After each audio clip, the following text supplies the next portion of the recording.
И это мои красивые цветочки традисканция. Мне их дали маленькие веточки, вот так уже они разрослись.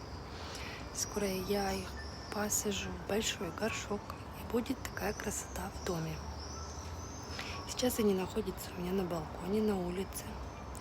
Единственный у меня вопрос, почему разные цвета. Один больше зеленый, один больше красный. Кто знает, напишите, пожалуйста.